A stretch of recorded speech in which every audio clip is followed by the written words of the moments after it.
నిన్న కిషన్ రెడ్డి గారు కేంద్ర మంత్రి. ఆయనకు ఇవాళ ఏమన్నా నేను మాట్లాడితే రేపు ఏమంటారు? కిషన్ రెడ్డి గారిని విమర్శించే స్థాయా జాదుల శ్రీనివాస్ గౌడ్ అంటారు.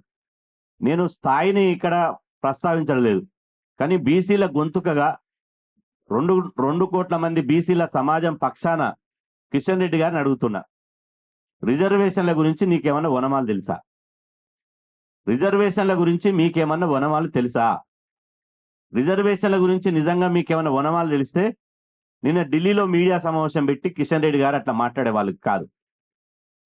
వారు ఏం మాట్లాడతారంటే బీసీ సమాజాన్ని, మొత్తం తెలంగాణ సమాజాన్ని ఎట్లా తప్పుదో పట్టిస్తుందంటే 42% రిజర్వేషన్లలో ముస్లిం మైనార్టీలకు 10% రిజర్వేషన్లు ఇస్తున్నారు.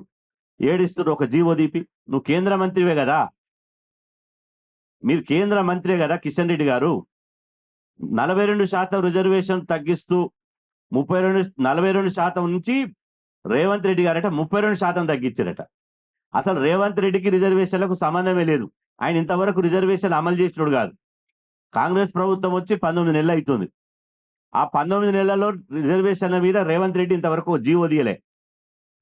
ఆర్డినెన్స్ పంపించిండు, ఆర్డినెన్స్ రాలే. ఏది లేక ముందుకే కిషన్ రెడ్డి గారు చిన్నపిల్లవాడి లెక్క ఇవాళ 42% నుంచి రేవంత్ రెడ్డి 32% తగ్గించిండు. ముస్లిం మైనార్టీలకు 10% కేటాయించిండు అన్నాడు. ఇలా కేటాయించినట్టు జీవో కానీ నీ దగ్గర ఏమైనా కాగితాలు కానీ ఆధారాలు కానీ ఏమైనా ఉన్నాయా అని మేము అడుగుతున్నాం. అంటే ఇంత అబద్ధపు మాటలు, బీసీల రిజర్వేషన్ల మీద బట్టగాల్చి మీదేయడం, అదేవిధంగా గ్లోబల్ ప్రచారం చేయడం మీకు ఇది తగునా అని నేను అంటున్నా. కిషన్ రెడ్డి గారు, మీరు బీసీల ఓట్లు లేకుండా గెలిచిర్రా?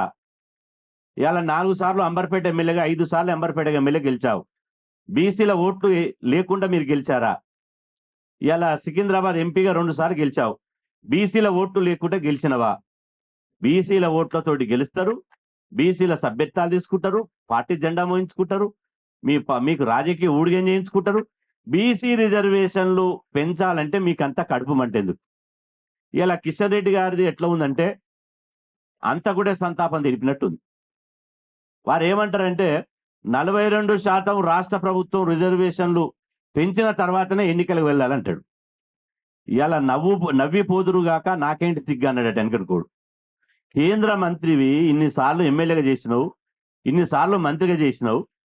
ఈరోజు 42% రిజర్వేషన్లు పెంచే అధికారం ఎవరి చేతిలో ఉంది? 42% రిజర్వేషన్లు పెంచే అధికారం రాష్ట్రాలకు ఉందా? 50% సుప్రీంకోర్టు సీలింగ్ దాటొద్దని చెప్పింది. మరి 50% పరిమితి దాటొద్దని మీకు తెలియదా? అంటే తెలిసి మాట్లాడుతున్నావా లేదా అన్ని తెలిసి నటిస్తున్నావా?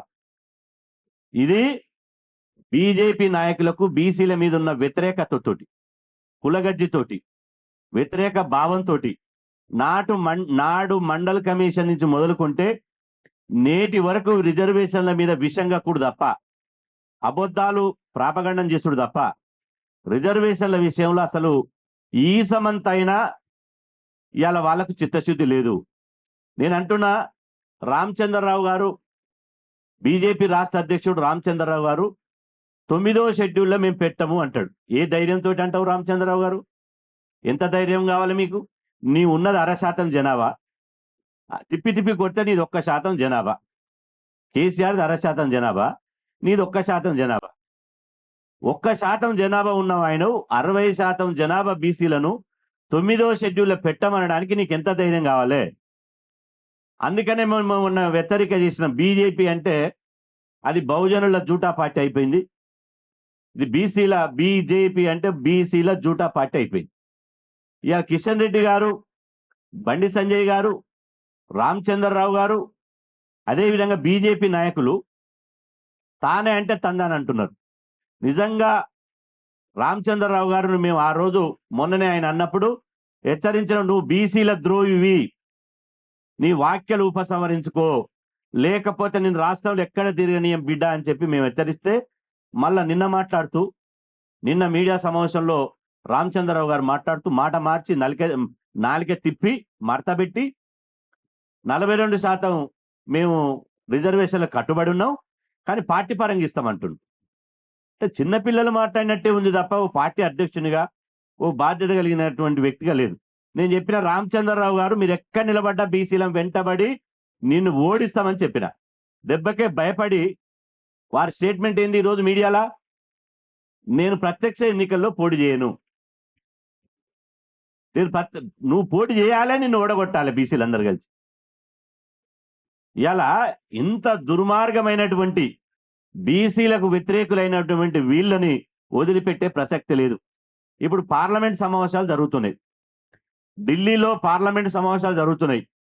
బీజేపీకి బీసీల మీద చిత్తశుద్ధి ఉంటే, మీరు బీసీ వ్యతిరేకులు కాదనుకుంటే, మీ పార్టీ బీసీ ద్రోహుల పార్టీగా కాదనుకుంటే మీకు బంఫర్ ఆఫర్ ఇస్తున్నాం, మీకు మంచి గోల్డెన్ ఛాన్స్ ఇస్తున్నాం బీజేపీకి. ఈ 42% రాష్ట్ర ప్రభుత్వం పంపించిన బిల్లును మీరు ఆమోద ముద్ర చేసి పంపండి. అప్పుడు బీసీలు మిమ్మల్ని ఇలా గుండె కత్తుకుంటారు, మిమ్మల్ని పూలలో పెట్టి మళ్ళీ ఎయిర్పోర్ట్కి వెళ్ళి స్వాగతం పలికి మిమ్మల్ని హైదరాబాద్ తీసుకొస్తాం. మీరు కనుక ఇదే విధంగా బీసీ రిజర్వేషన్ల మీద వ్యతిరేక వైఖరి వెళ్ళగక్కితే మిమ్మల్ని ఎవ్వరిని కూడా వదిలిపెట్టేది లేదు. ఇలా అందుకోసమే డిమాండ్ చేస్తున్నాం, బీసీ రిజర్వేషన్ల మీద దొంగోడో దోస్తోడో ఏది వాస్తవమో ఏది అవాస్తవమో తేలాలంటే 48 గంటల పాటు లోక్సభను రాజ్యసభను ఇవాళ ప్రత్యేక పార్లమెంటు సమావేశాలు ఏర్పాటు చేయాలని మేము డిమాండ్ చేస్తున్నాం. దేశమంతా చూడాలి, పార్లమెంటులో 2 రోజుల చర్చ పెట్టాలి. 2 రోజులు చర్చ పెట్టి అసలు దేశంలో రాజకీయ రిజర్వేషన్ల మీద, బీసీ రిజర్వేషన్ల మీద, మొత్తం సామాజిక రిజర్వేషన్ల మీద 50% పరిమితి ఉందా లేదా, బీసీలకు రిజర్వేషన్లు పెంచాలనా లేదా, అదేవిధంగా దీని మీద చర్చ జరగాలి. దేశమంతా వినాలే. ఏ పార్టీ అన్ని పార్టీలు బీసీల మీద కొంగజపం చేస్తున్నారు. బిడ్డ ఎవడు ఏం చేస్తున్నారో మేమంతా గమనిస్తున్నాం. బీసీలంతా ఏ రాజకీయ పార్టీ బీసీల మీద ఇలా ద్రోహం చేయాలంటుందో ఆ ద్రోహాన్ని తలపెట్టేటువంటి రాజకీయ పార్టీలు బీసీలను రాష్ట్రంలో, దేశంలో ఉన్నటువంటి బీసీలు నిశితంగా గమనిస్తున్నారు. గుర్తుపెట్టుకోండి, ఎన్నికలు వచ్చినప్పుడు ఈ బీసీ వ్యతిరేక, బీసీ ద్రోహుల పార్టీలను గుద్దితే భూస్థాపితమైతారు బిడ్డ అని చెప్పి హెచ్చరిస్తున్నా. ఇవాళ మీకు ఎంత మదం, ఎంత మస్తి, ఎంత అహంకారం. బీసీ రిజర్వేషన్ అడ్డుకుంటారా? ఇవాళ నేను అంటున్నా, అందరూ శాకారులే కానీ రొయ్యల మూట మాత్రం మాయమైందట. అందరూ రిజర్వేషన్లకు కిషన్ రెడ్డి గారు, రామచంద్రరావు గారు ఏమంటారు, నేను 42% రిజర్వేషన్ కట్టుబడి ఉన్నాం. కేటీఆర్ గారు, హరీష్ రావు గారు మేము 42% రిజర్వేషన్ కట్టుబడి ఉన్నాం. రేవంత్ రెడ్డి గారు 42% రిజర్వేషన్ కట్టుబడి ఉన్నామని అందరు అంటున్నారు. మరి కట్టుబడి ఉన్నప్పుడు రిజర్వేషన్లు ఎందుకు అమలు కావు? ఎందుకు ఈ దొంగ నాటకాలు? ఎందుకు ఈ పగటి వేసగాని లెక్క మాట్లాడుతున్నారు? అంటే బీసీలంటే లెక్కలేస్తానమా? కాబట్టి ప్రత్యేక పార్లమెంటు సమావేశాలు ఏర్పాటు చేయాలని కేంద్ర ప్రభుత్వాన్ని డిమాండ్ చేస్తున్నాం. ఏర్పాటు చేయకపోతే బీజేపీ నాయకులను ఎక్కడికక్కడ అడ్డుకుంటాం, ఎక్కడ తిరగనీయం. అందుకోసం ఈ వారం రోజులు ఈ శనివారం నుంచి వచ్చే శనివారం వరకు రాష్ట్రంలో ఉన్నటువంటి వార్డు మెంబర్ ఉన్నటువంటి బీజేపీ నాయకుల నుంచి మొదలుకుంటే ఇవాళ కేంద్ర మంత్రిగా ఉన్నటువంటి బీజేపీ నాయకులను, మా బీసీ సంఘాలకు, మేము కుల సంఘాలకు, విద్యార్థి యువజన మా మహిళా సంఘాలకు నేను పిలుపునిస్తున్నా. ఇవాళ వాళ్ళు ఎక్కడ ఉంటే అక్కడ పోయి వినతి పత్రాలు ఇవ్వండి. మన రిజర్వేషన్లకు అడ్డు తగలొద్దని చెప్పి వాళ్ళకి చెప్పండి, నిలదీయండి. ప్రజాస్వామ్యబద్ధంగా, శాంతియుతంగా ఇవాళ ఎక్కడికక్కడ వాళ్ళని కలిసి బీసీ రిజర్వేషన్లకు మద్దతు ఇస్తారా, లేదంటే బీజేపీకి హటావో, బీసీ రిజర్వేషన్లకు బచావో అని పిలిపియమంటారా? Please subscribe to the channel and download the Politicos app from the links in the description.